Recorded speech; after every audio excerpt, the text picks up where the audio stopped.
Hello and welcome to Background Briefing, available 24/7 at backgroundbriefing.org.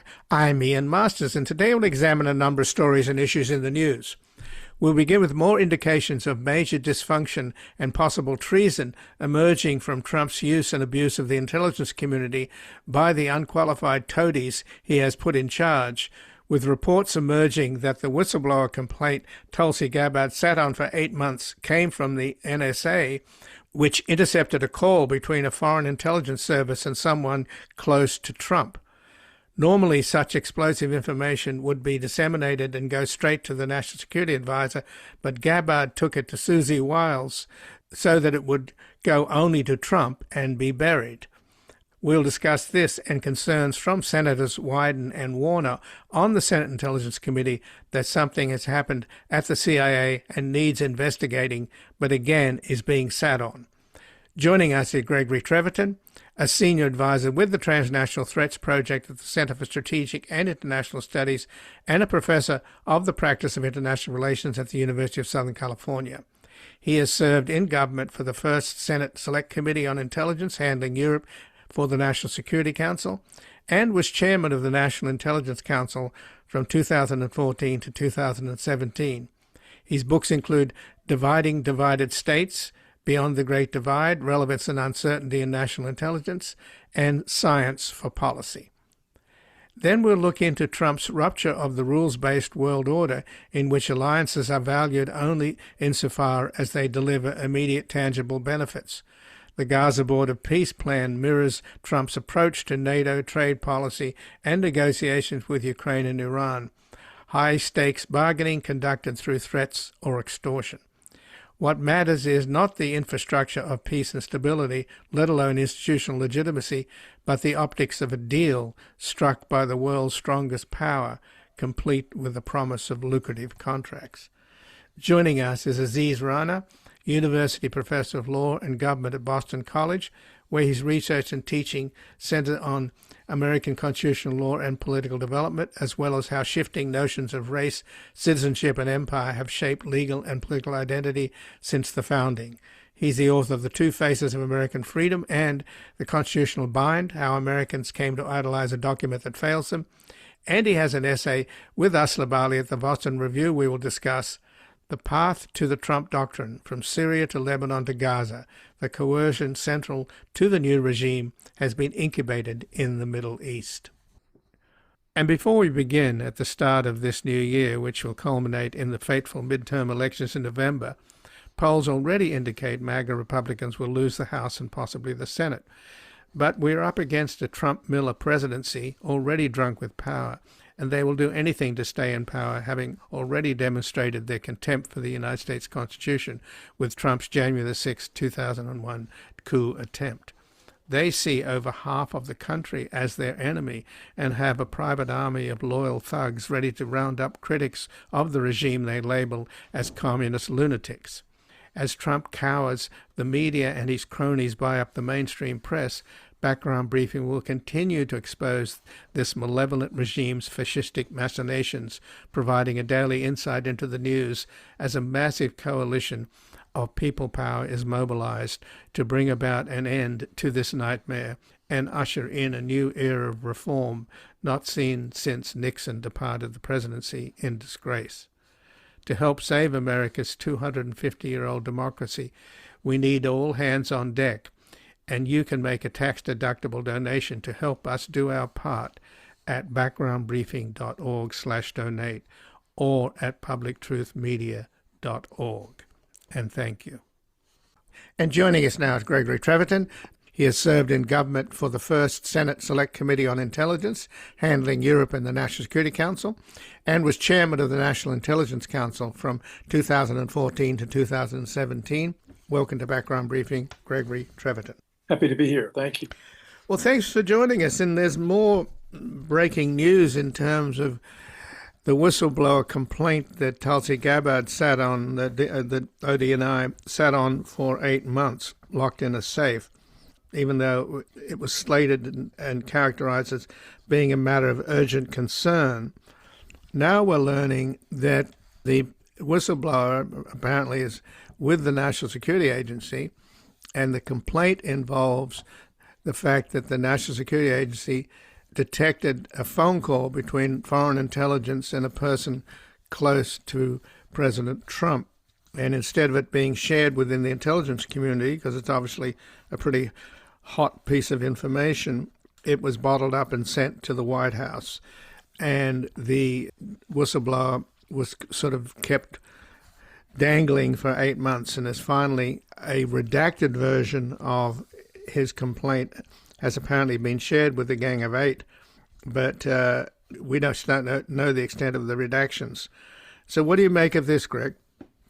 Well, it's kind of the last and latest in a series of really unfortunate, sad, kind of tragic episodes, it seems to me, for U.S. intelligence.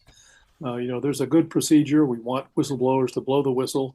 When this happens, it should go within a stipulated short period of time to the Gang of Eight at least, and it should have been shared, not widely, but shared with intelligence agencies with an interest. So this was a bad violation of procedure for what apparently seems like a pretty important event. I mean, if somebody close to Trump is talking to a foreign intelligence service and NSA picks it up, that's a big deal, and shouldn't sit for 8 months while nothing happens, while the Congress doesn't know, and the whistleblower is in kind of a limbo. It's really just indicative of the extent to which the kind of normal procedures that we've followed for long, long years in intelligence are circumvented, corrupted, ignored by this administration. So given that the National Security Agency cannot and does not tap the phones or communications of American citizens, presumably this intercept came from an NSA intercept on a foreign intelligence person or operation. So let's just assume, for the sake of argument, that it was somebody from the SVR, the GRU, some Russian intelligence person, talking with, for example, somebody close to the president, like his son-in-law, Jared Kushner. Not that I'm suggesting that that's the case. We don't know who the person was, but for the sake of the argument, the Jared Kushner part of the call would not be recorded, right? Oh, that's right. It presumably would be redacted. Yes. Mm-hmm. I mean, we don't know exactly. Obviously, we don't know how this happened, and if I knew how it happened, I couldn't say anyway, probably. But it does look like somehow we were somehow reading the communications from some foreign diplomat, maybe from some foreign embassy. Obviously, we don't know the means and couldn't speculate about it. But yeah, that seems likely to be the case, and so it wouldn't have come out of something that had to do with Kushner. If it was Kushner, it would have obviously been the foreign diplomat, and the U.S. side of it would have been not immediately redacted, but not circulated. That's the general procedure. So just to broaden out the conversation then, Greg, this is symptomatic, is it not, of the fact that the United States no longer has diplomacy and no longer has a functioning national security system, because the National Security Council, it's hard to know who runs it.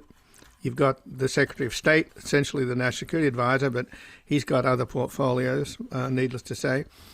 And there's a sense that Trump doesn't listen to intelligence or advice in any case, and it's a very personal approach. And in terms of our diplomacy, instead of having the State Department and seasoned diplomats, you've got a couple of real estate developers running the show, Steve Witkoff and Jared Kushner, making all of the important diplomatic engagements with Russia and Ukraine, and also with Iran. So is this a broader issue now? This is just a symptomatic of a broken system? I think so. I think it is a really badly broken system in the normal course of things, at least in my time on the inside. If something like this wiretap or whatever it was had been picked up, it would have gone to the National Security Advisor. That would have been its main stop, and he or she would have decided exactly how to handle it. And it obviously would have been transmitted to the Gang of Eight. So this does seem to me that the system is broken, and I think we're suffering greatly for it. I mean, we really no longer have a National Security Council, as far as I can tell. And that's the place where options are meant to get surfaced, refined, discussed.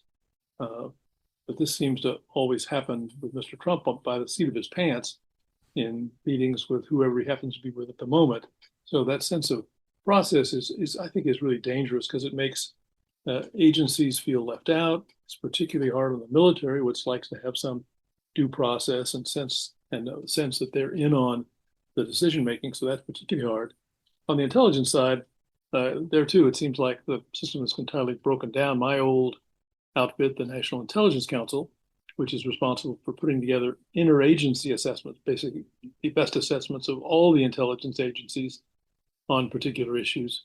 It seems like it hardly exists anymore. One of the first things Trump did is fire the acting chair and acting vice chair. And as far as I know, those people have not been replaced even on an acting basis. So exactly that process, the parallel process in intelligence, which took a question or an issue and put together the best analysts in the intelligence community to talk about it, discuss it, come up with an answer. That was sort of parallel to the policy process, because then that answer would be fed back into the policy process and would be the sort of headline of the National Security Council meeting on that particular issue. So it seems to me this is broken down at both the intelligence side and the policy side, which is, I think, court's real danger, because it means not only are you going to have these sort of silly mistakes like having meetings on Signal that were obviously touched classified information with unclassified, uncleared outsiders on the line, but you're going to have the bigger risk for me is this risk that we'll do really stupid things because we haven't thought about it. We haven't subjected ideas or proposals to some rigorous assessment and discussion, haven't asked for what's the intelligence background for that particular issue. It's worrisome for me. It's just shooting from the hip by whim, prejudice, and sense for where there may be money to be made. That's, from my experience, no way to make foreign policy. And you're referring to the Signal chat that Secretary of Defense Hegseth chaired, which was shared with a journalist from the Atlantic just prior to the U.S. military strike on the Houthis in Yemen, which couldn't have been more a dangerous misuse of incredibly classified information on the eve of military action, putting the lives of U.S. service people in danger. But in your case, Greg Treverton, it's not just that Trump is ignoring or sidelining important intelligence procedures in the United States. He's also gone after people from previous administrations like yourself. He's taken away your security clearances, the former Director of Central Intelligence, Brennan, and the former ODNI, James Clapper, right? You're a group of, what, about 50 that he's gone after in a vindictive way? Yeah, there were 51 of us who lost our security clearances on day one, January 20. And, our offense was basically expressing what was an opinion. We said in 2019 that the Hunter Biden laptop affair had all the hallmarks of a Russian influence operation. Turned out it wasn't a Russian influence operation, but what we said then was true then, true now. It did look at all the hallmarks of a Russian influence operation, but because we expressed that opinion with which the president disagreed, we managed to lose our clearances. Worse in some ways, I hardly use my clearance. I was doing interesting work with the Sandia National Laboratory, and that went away. But what worries me more is people like my vice chair when I was chairing of the National Intelligence Council.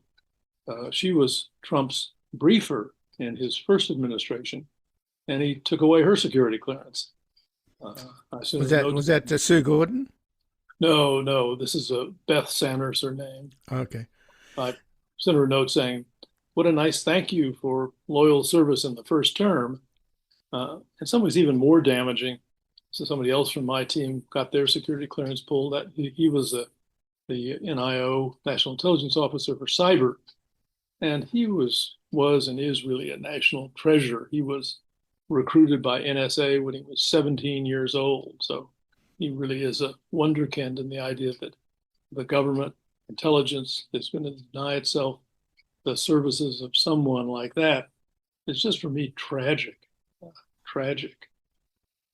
So back to this breaking news that the National Security Agency detected a phone call between foreign intelligence and a person close to Trump, and that Tulsi Gabbard, instead of distributing as the Director of National Intelligence, blocked the dissemination, put it in a safe for 8 months, and immediately upon getting this whistleblower complaint, went straight to the White House and didn't, as you said, the procedure is to go to the National Security Director, but instead she went to the White House Chief of Staff, Susie Wiles.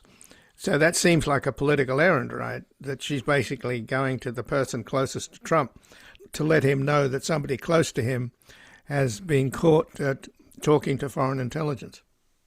Absolutely. So at least it's the short-circuiting of the right process. I imagine that in most of these cases, at some point, the Chief of Staff, the White House Chief of Staff, does get engaged. But it's, in the first instance, a national security matter and needed to be handled by the National Security Advisor. What this does is create at least the appearance, and maybe the fact that turning this into a purely political exercise and making sure that any damage to the president is diminished, no matter what that means for the integrity of the process and even the secrecy of communications inside the government. So, in terms of the process now, the Gang of Eight, that obviously you're familiar with, that's the bipartisan leaders of the House and Senate, along with the bipartisan heads of the Senate and House Intelligence Committees. They only got this material on Tuesday, I understand, and it's obviously it goes back a long way in terms of its origin. The whistleblower complaint was filed in May of 2025. So now that they've looked at it, there's no agreement. First of all, what they've looked at has been heavily redacted, right? I assume so, yes.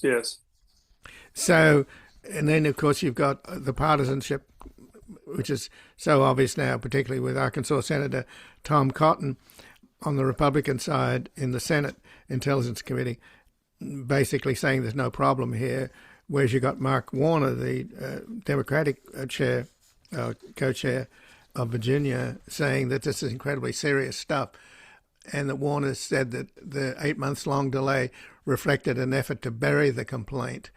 So what do you make of that? Is it, in other words, are we going to be never get to the bottom of this because of partisanship, which is, again, the reason it happened in the first place is partisanship, right? The OD&I didn't do a job. Intelligence is not supposed to be about politics.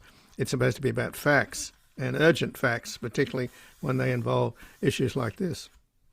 No, absolutely. I do worry that we'll never know the end of it. And, some of it will have to remain classified no matter what, right? So, but at least notifying the Gang of Eight, the Gang of Eight is obviously in a difficult position when they hear of something like this, then they can't make it public on their own bat, or they could, but wouldn't.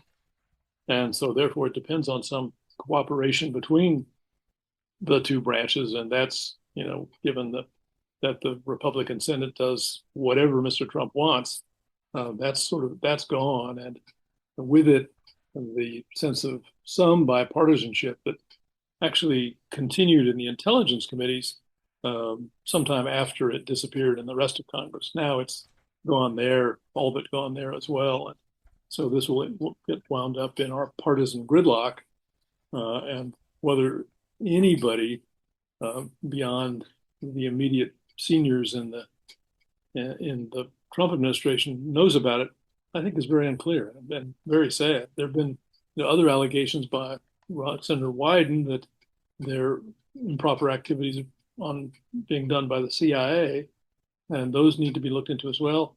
No sense that that's going to happen either. So all the kind of checks and balances we tried to build in to make sure that our intelligence agencies were effective, but also operated in accord with law and fair practice, those seem to be thrown out the window. Whatever works for the president goes. I want to talk to you about the Senator Wyden classified letter and the public letter that he wrote to indicate that there was a classified complaint. But just to finish up on the OD&I, Tulsi Gabbard, who's clearly unqualified, and that was so obvious. I mean, this is somebody that belonged to a Hindu cult, and a part of the practice of this cult was for her and the other acolytes of the cult leader to eat the guy's fingernail clippings, which you put in a blender with a banana, etc. I mean, it's all pretty bizarre. But the long and the short of it is Gabbard, her top advisor is a guy called Dennis Kirk, and he is incredibly partisan, and comes out of the Project 2025. He served in the first Trump administration and was the co-author of Project 2025's policy roadmap for restructuring the federal government. So he's a MAGA zealot there, right at the top of our intelligence community. No, it's a cruel irony for me that in the name of depoliticizing intelligence, the administration has dramatically politicized it and even weaponized it. It's just to sadden to see DNI Gabbard participating in an FBI raid, which may in and of itself been improper, but certainly her presence was dramatically improper, since this was a law enforcement matter. It had nothing to do with intelligence. And it again suggests that part of what's going on is that her assignment is to try and prove what can't be proved, and that is that the 2020 elections were stolen. And she keeps alluding to some intelligence. Well, maybe there's intelligence that will implicate the Venezuelans in this rigging of the election. So it's all kind of fantasy piled on fantasy, but it does have a cost, because it means that intelligence things like the operation of my former shop, the National Intelligence Council, aren't happening. And while she's off playing dress up or G girl, lots of things aren't happening that should happen, and that's worrisome to me. And the things that are happening are mostly negative: weaponizing, going after opponents, looking for impossible proofs of things that we know are not true. It's just a terrible shame for me, and I worry that if we can recover it all, it'll be a generation before we can. But do we know how much grift is going on in using intelligence products to make money? Because, if you go back to the Reagan administration, remember Bill Casey didn't want to put all these holdings into a blind trust, because the assumption is that if you're the director of Central Intelligence, you get a lot of incredibly valuable information. And Bill Casey came out of Wall Street, where you could make a fortune on the commodities market, for example, based upon predictions about crops around the world, etc. I'm just giving an example. So from your perspective, having been there in the middle of all this, right inside the intelligence community, Greg, you would agree, would you not, that there's a lot of intelligence that you could use to make money from? And what kind of procedures are in place to prevent people gaming that system who get that information? Yeah, as far as I can tell, the president has set the worst of examples, right? When I was in the government, I had to report any stock transaction over $1,000, right? And we can't even get this president to reveal his income taxes, something that ought to be required and elementary. So the example from the top is a very bad one. I'm not sure how much intelligence is engaged in this, but there certainly are opportunities. Probably the more obvious opportunities are the famous taco, knowing in advance that Trump, having put tariffs on, is going to take them off, and betting on that. That seems to me to be an invitation to insider trading over and over again. And since Mr. Trump is quite open about using the presidency to make himself rich, the example for others has got to be pretty limited. My expectation is that among intelligence professionals, they're careful. They sign an oath and abide by it. But the people that they're helping may well benefit from intelligence in ways that line their pocketbooks. So just in closing, back to the other complaint that Senator Wyden has flagged. He sent a classified letter to the director of the Central Intelligence Agency, Ratcliffe, about some CIA activity that he finds very troubling.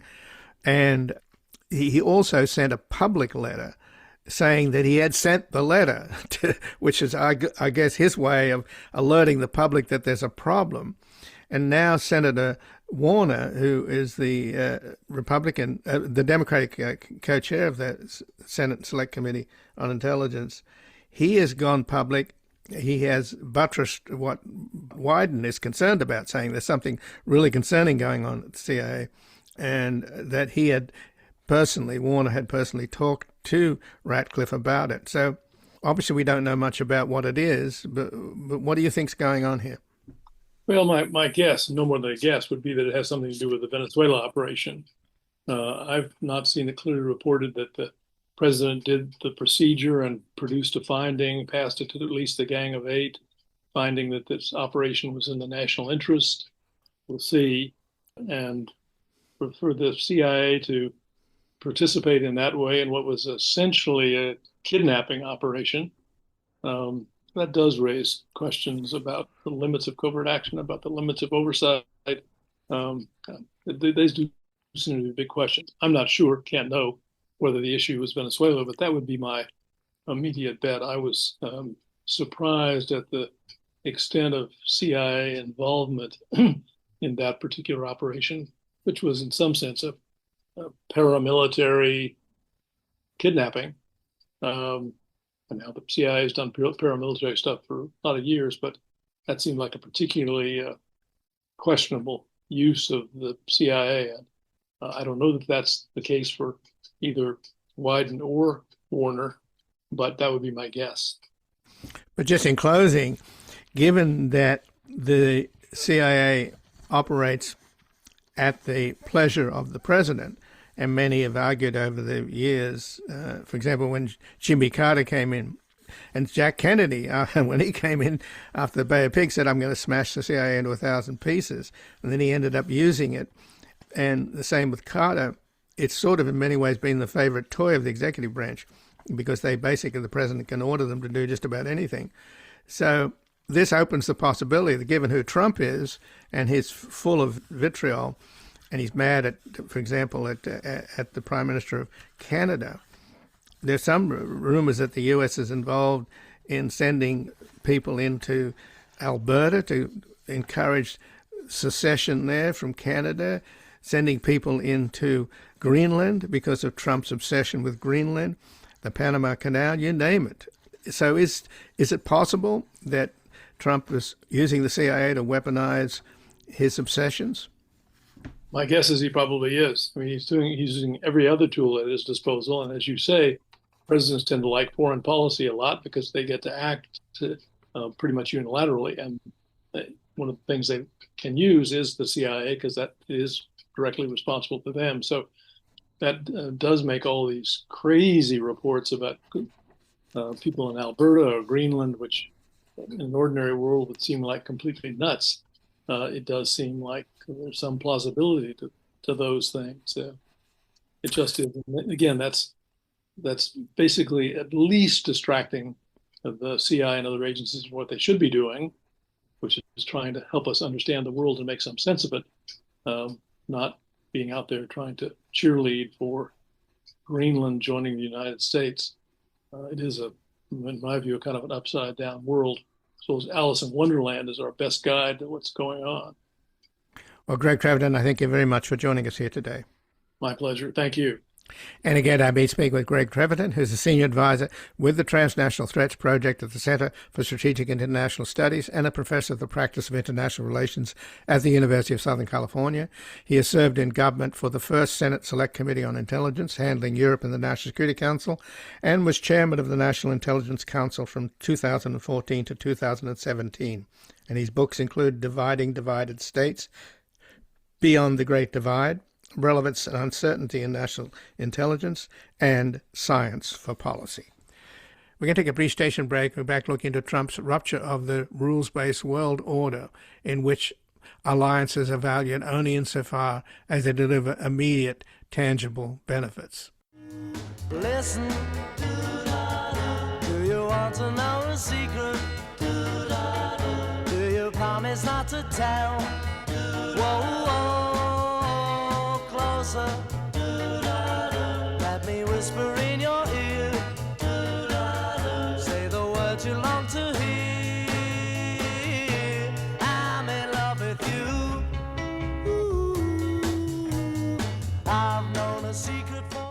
Welcome back. I'm Ian Masters, and this is Background Briefing, available 24/7 at backgroundbriefing.org.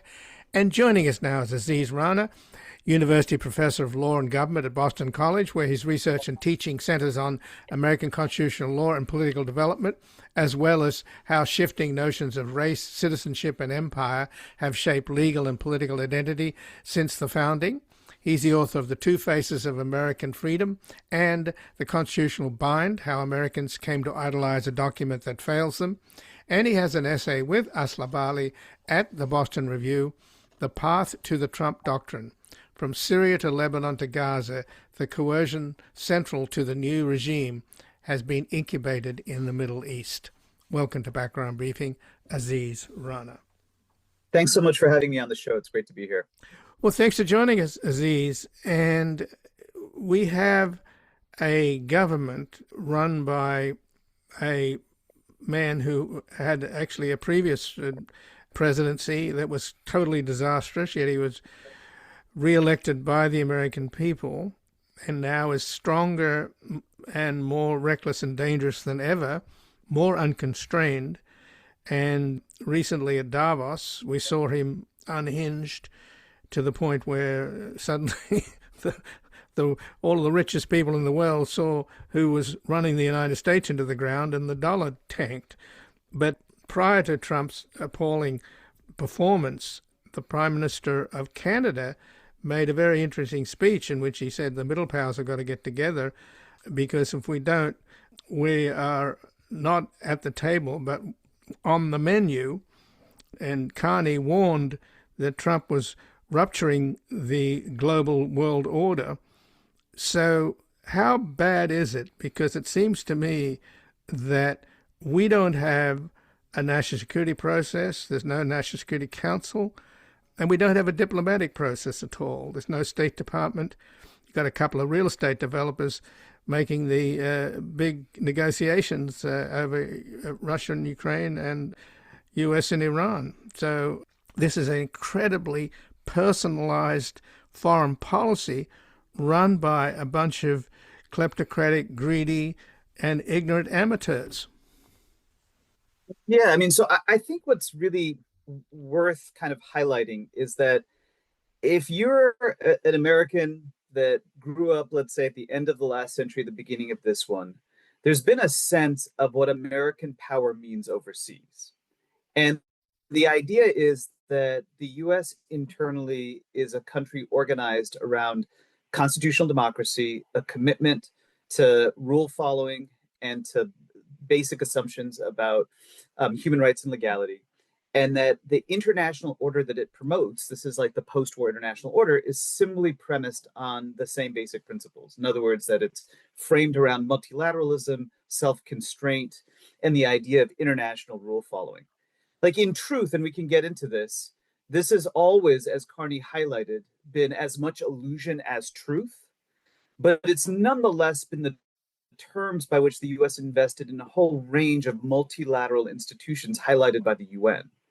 And I think it's undoubtedly the case that we're now truly in a very different international and global moment, because the Trump administration embodies the full American abandonment of that vision of American power, and instead has replaced it effectively with the idea that the world is organized around ethno-racially distinct civilizations, and that the way that international power should be framed is by having different regional hegemons, the strongest stick in the neighborhood, essentially dictate power within their own spheres of influence, with the US as among these regional hegemons the most dominant.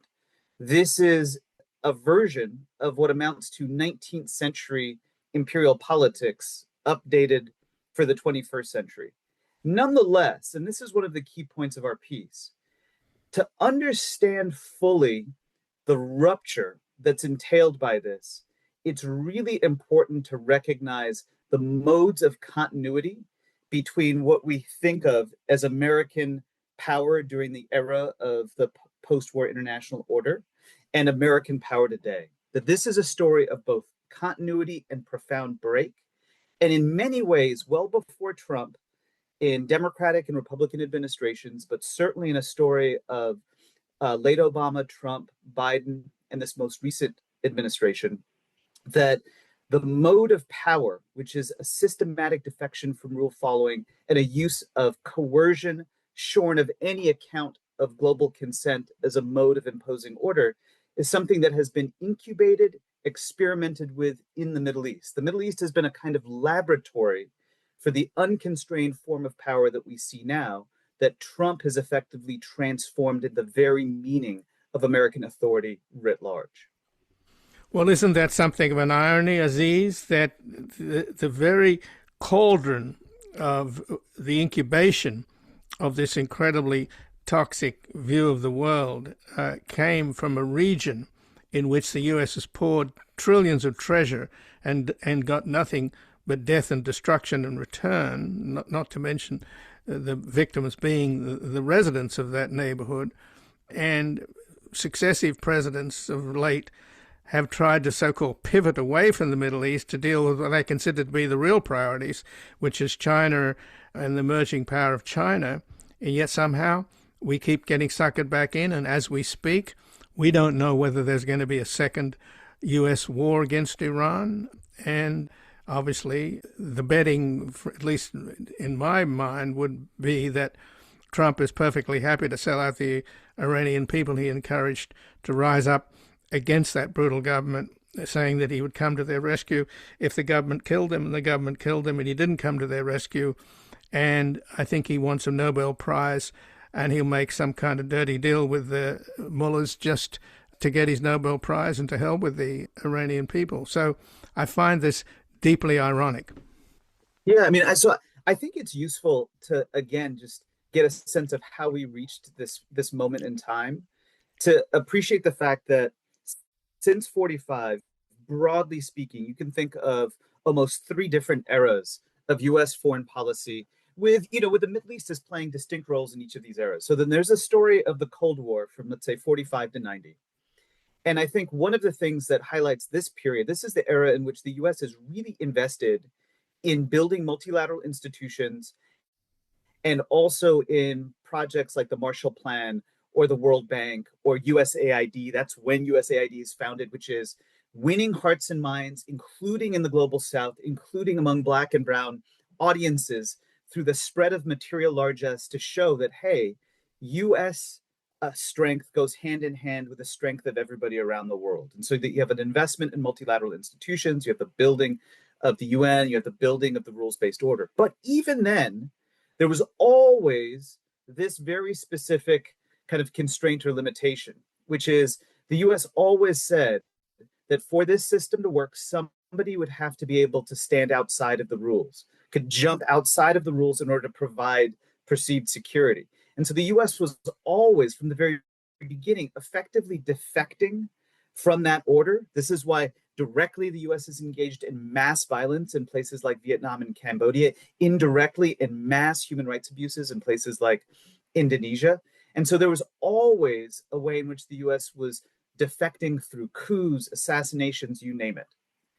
Then the thing that happens with the collapse of the Soviet Union, and this is especially in the Middle East, where the Middle East becomes a site for not just issues around oil, but like its strategic commitments to Israel, its desire to isolate Iran, a set of both material and strategic regional interests, that the US, in a world that's not shaped by a global competitor, starts systematically, in a much more extensive way, just defecting from the rules. It drafts the ICC, the International Criminal Court, that's supposed to hold human rights violators accountable, but never actually ratifies the document that it drafts because it itself doesn't want to be held accountable by that instrument. It engages in unilateral bombing campaigns, for instance, in places like Kosovo, in ways that are inconsistent with presumptions of the UN order. And then, of course, following 9/11, we have like the invasion in Iraq, the extended forever war in Afghanistan, in ways, again, that really show a pretty profound defection from the rules themselves. And this carries through with Obama, with the drone strike campaign. So all of this is a kind of steady defection centered in the Middle East that almost swallows up the very rules or premises of the post-war order. In a sense, by the time that Trump gets elected in 2016, it's already the case that the post-war order has itself unraveled in a pretty profound way. But what happens during the Biden years and then with Trump's return is that the Biden years, rather than a return to normalcy, precisely because of events in Gaza and the approach to the Middle East, ends up underscoring the willingness of the Biden administration to proceed along a path that had been laid out by the Trump folks and to continue to engage in massive defections from basic presumptions about rights following in ways that really undermine US credibility. And then we get to Trump, where effectively what the Trump administration has done is it's taken this model that you see incubated again in the Middle East and more or less said, well, wait a second, we think that it's not just defection that's necessary for the country, but the rules-based order itself no longer serves our interests. And so the US is no longer just defecting, but it's now operating aggressively to tear down the system itself, putting sanctions on ICC judges for the temerity of holding Netanyahu and others accountable for mass human rights abuses in places like Gaza, engaging in direct attacks on the territorial integrity of other countries through claims about colonizing Greenland, or kidnapping, abducting a foreign head of state, or extrajudicial killings at sea, executions at sea in the Caribbean or in the Philippines, or directly attacking the legitimacy of the Security Council by establishing something like a Board of Peace, which is meant really as a parallel institution that the US can directly control through ad hoc negotiations and exchanges based on who has power.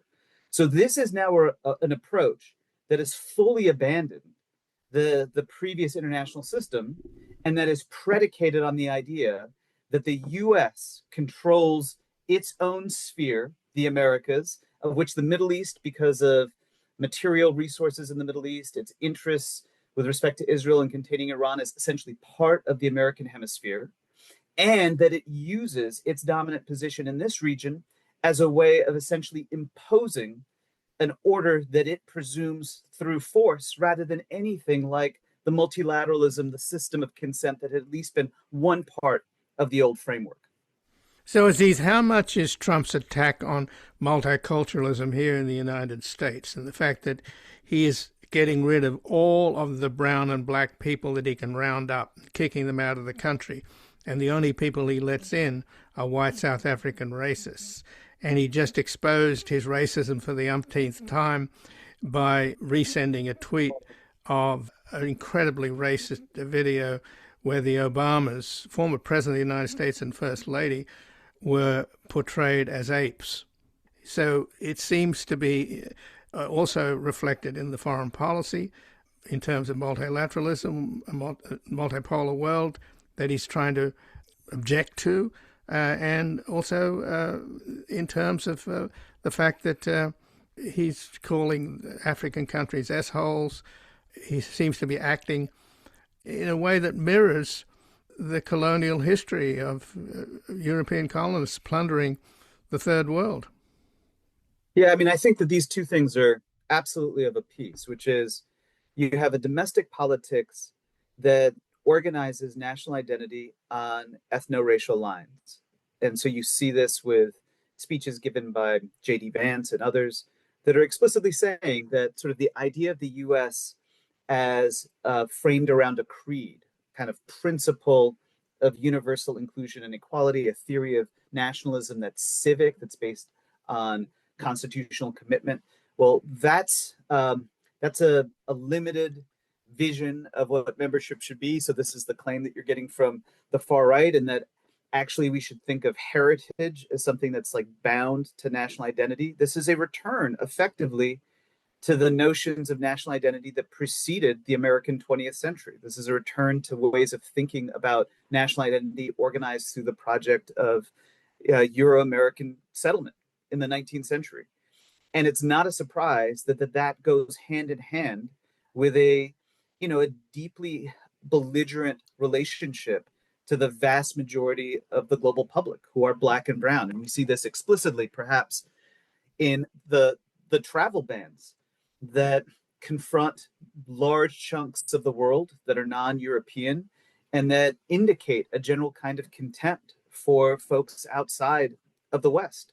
And you also see it very explicitly in the national security strategy document, so the NSS, and the invocations of the Trump corollary to the Monroe Doctrine, which is a way of reasserting a vision of American colonial hegemony in the Americas based on assumptions about ethnocultural supremacy. I should say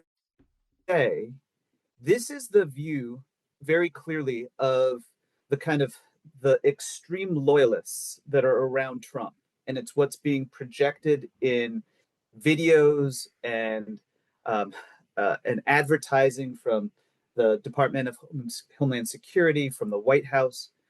But it's also, I think, in a profound way, and this is worth noting, deeply unpopular actually in the US. This has a substantial base that should not be understated, but nothing like majority support for the vision of the country projected by people like Hegseth and Stephen Miller. And we're seeing it again, frankly, in the context of events in places like Minneapolis.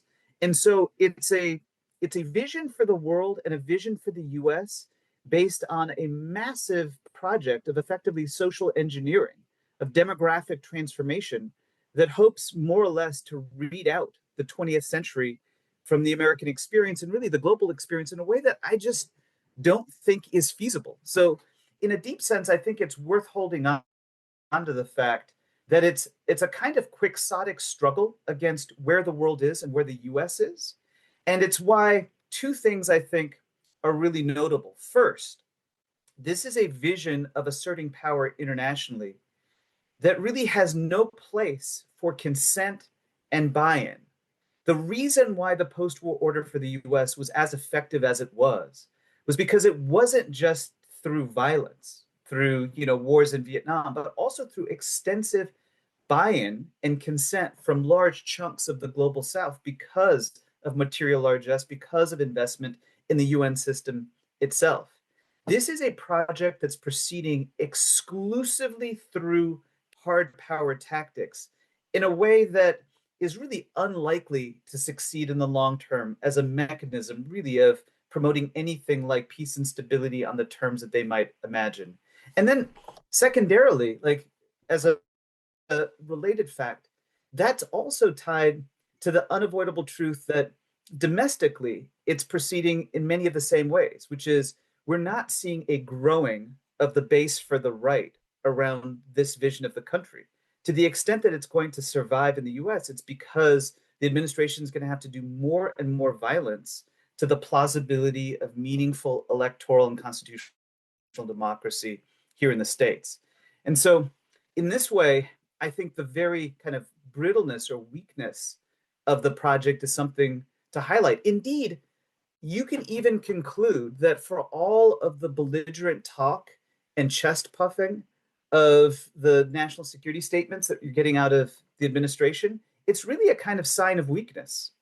It's a way of the US effectively retreating back to the Western Hemisphere in a global community in which it's more or less implicitly admitting that it's overstretched and can't sustain the kinds of primacy that it might have in the past.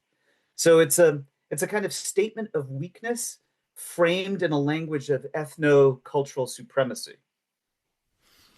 So I guess it's the opposite of talking softly and carrying a big stick, right? He's talking loudly, and ultimately this guy is a bully, and all bullies. Yeah, and I think that. Yeah, sorry, I didn't mean to interrupt. I was going to say all bullies at the end of the day are weak people. Yeah, I mean it's an interesting inversion of Teddy Roosevelt, where there's lots of ways in which the foreign policy that's coming out of the United States has these echoes with the late 19th, early 20th century, which is the US then, as well as now, sort of invoking a kind of settler hegemony in the Americas and an assertion of the right to kind of colonial power over its neighbors in ways that are clearly framed through ethnocultural and ethno-racial dominance. But in a way, like that Roosevelt statement that you're invoking was at the dawn of American global power. And here we're seeing a version of that same politics, but in a sense at the eclipse of American global power, where the US going forward will still have a lot of military and economic might, but that military and economic might is in a context in which the US's own profound internal political, cultural, social, economic instabilities, its own profound weaknesses as far as its legal political system goes, the ways in which it's profoundly and deeply undemocratic, all of these are producing a real instability within the American project so that nobody globally can really guarantee anything that comes out of the US. It might shift in a year, it might not shift in the year. Other countries like Carney in his speech are highlighting how they have to diversify the portfolio of their own alliances. It's building a space for countries like China. And so that the US now is asserting, the Trump folks are asserting a version of that regional settler hegemony, but at the end of a story of the American century, effectively. But Aziz, as far as I know, Trump has always represented a minority, that MAGA has always been a minority. And even now, because you can see in the polls that he has less and less support, and traditional Republicans and independents are turning away from him.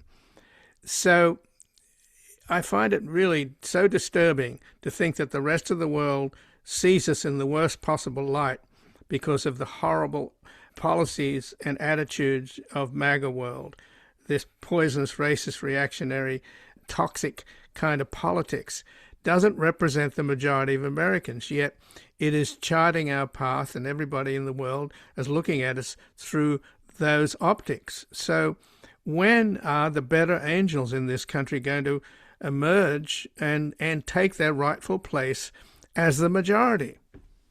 Yeah, I mean, so I think there are two things that are worth kind of teasing out. First, I think that we should be hesitant to let the Biden foreign policy team, whose actions, including in Gaza and with respect to the politics around Israel and Palestine, were deeply, deeply troubling, and European complicity off the hook. That like one of the implications of the Carney speech is that he's giving that speech at a moment where Trump's actions are no longer just limited to Maduro in Venezuela, to events in the Middle East, to effectively the global South and the Black and brown world. It's now also potentially an attack on NATO, an attack on Greenland, and by extension, because Greenland is colonized land, on Europe. And so there's a way in which we've seen, frankly, over the last few years in the context of Gaza and then with the Trump administration, that European powers have been perfectly willing to stay silent and go along, so long as these practices of rule swallowing don't actually affect Europe. And then when all of a sudden it's the quote unquote global north that finds itself implicated, then you have the pushback. But of course, now that Trump has stepped back, for instance, from the potential threats against Greenland, you have again this sort of dance by European powers with allowing the US essentially a kind of free rein in terms of the types of practices it might engage in vis-a-vis Iran, setting the stage in some ways effectively for future strikes in Iran. And so that there's a real problem with European allies' own partial and in a deep way, region-specific willingness to defend a broader system of international rights respecting. And you can say the same thing about the Democratic Party leadership, where when it comes to abducting a foreign leader or when it comes to unilateral strikes in the Middle East, the Democratic Party establishment goes silent. And in a way, they go silent in part because it's been a bipartisan commitment to the expansion of something like an imperial president that has gotten us to this point. And so we have to have an approach that remains committed to a broader defense of the rule of law domestically and internationally wherever it applies. And then based on that sentiment, which is like, we can't allow impunity for anyone, then you can build something like an authentic politics of, resistance and opposition to what we're seeing from the Trump administration. And I have to say, like, I'm personally pretty heartened by the forms of spontaneous activism that have emerged in the States. And I think that they indicate a potential pathway forward.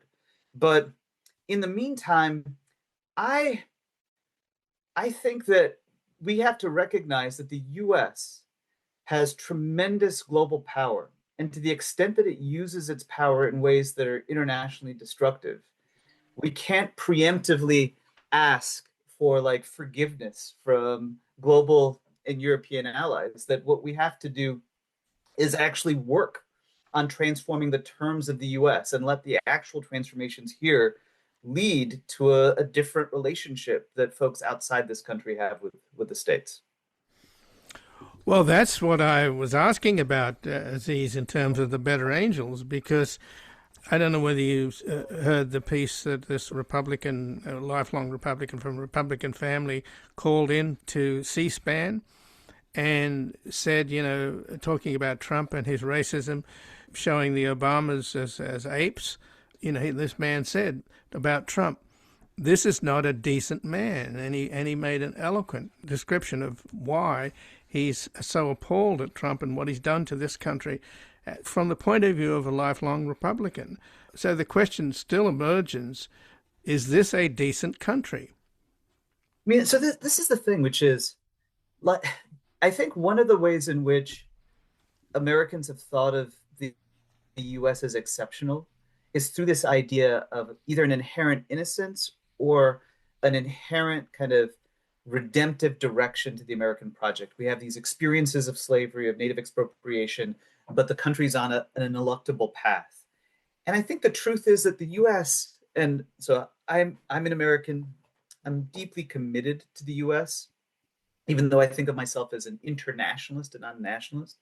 But the US, just like any other country, has deep wells of commitment, support for projects of emancipation, inclusion, solidarity, and it has really kind of troubling projects of xenophobia, exclusion, and violence. And that all of these things are just true about the country at the same time in ways that don't presume a foreordained outcome.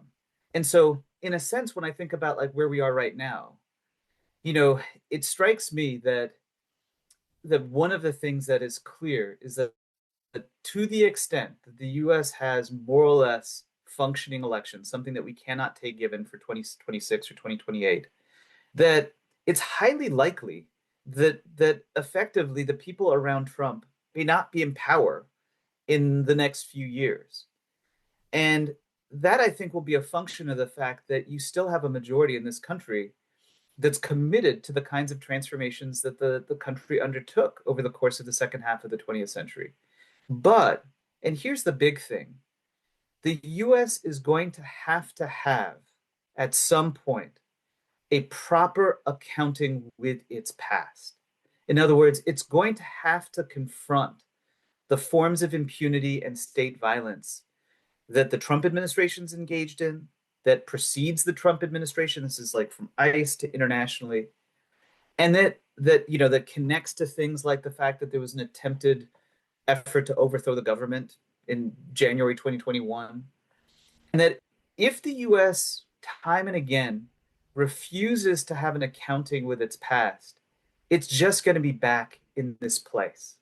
Like, there's no way to make it through the moment that we're in to something that's sustainable and durable on the other side, unless it's not just the case that the majority of the country that is opposing effectively the types of the politics and the vision of Trump and his coterie of far-right loyalists, but that if this majority, and in truth, like the political class, the political leadership of the country, are committed in a meaningful way to actually addressing the kinds of conditions that brought us to this place. If we think globally about the countries now that have been able to push back against various kinds of backsliding at a time in which we're seeing the rise of the far right, I think one of the things that is notable is that many of these are places around the world that have had experiences with dictatorship, have had an actual accounting for it, and have a set of state practices that oppose the politics of impunity. I mean, there's a reason why Duterte, for instance, in the Philippines, for practices very similar to the ones that we've seen in the US, extrajudicial killings by paramilitary groups domestically, what is before the ICC in a process that was initiated by his own public. Because you have, or you can tell the story about Brazil and what's happened to Bolsonaro, that countries that have made an effort to actually think seriously about the violence that's been perpetrated in their past are better situated in various ways than the US has been to come to grips with how to turn the page. Well, Aziz Rana, I thank you so much for joining us here today. I really appreciate it. My pleasure. Thanks so much. And again, I've been speaking with Aziz Rana, who's a university professor of law and government at Boston College, where his research and teaching centers on American constitutional law and political development, as well as how shifting notions of race, citizenship, and empire have shaped legal and political identity since the founding. He's the author of The Two Faces of American Freedom and The Constitutional Bind, How Americans Came to Idolize a Document That Fails Them, and he has an essay with Asla Bali at the Boston Review, The Path to the Trump Doctrine, From Syria to Lebanon to Gaza, the coercion central to the new regime has been incubated in the Middle East. And this has been Background Briefing. I'm Ian Masters, and I'd like to thank producers Graham Fitzgibbon, Asher Price, and Sasha Linden-Cohen. If you missed any of today's program and would like to explore our vast archives, you can find us at backgroundbriefing.org, where we include extended interviews, searchable by topic, and have made it easier for you to sign up for daily email updates and provide links to resources, articles, and books discussed on the program. Also, you can find links there to subscribe wherever you get your podcasts, and we highly encourage your ratings and reviews on these platforms. Find us on Twitter, Blue Sky, and Facebook at Ian Masters Media, and our new social media manager, Luke Susswood, is also posting highlights from the show on YouTube, TikTok, and Instagram at Ian Masters Media. So please do help us reach more listeners by sharing this program with friends, family, and colleagues. And to help sustain this program into the future and ensure it remains free to all, please take a moment to support us by going to backgroundbriefing.org/donate and/or at publictruthmedia.org, where your tax-deductible donations, large and small, keep us broadcasting. And I'll be back tomorrow with another Background Briefing at backgroundbriefing.org. Bye for now.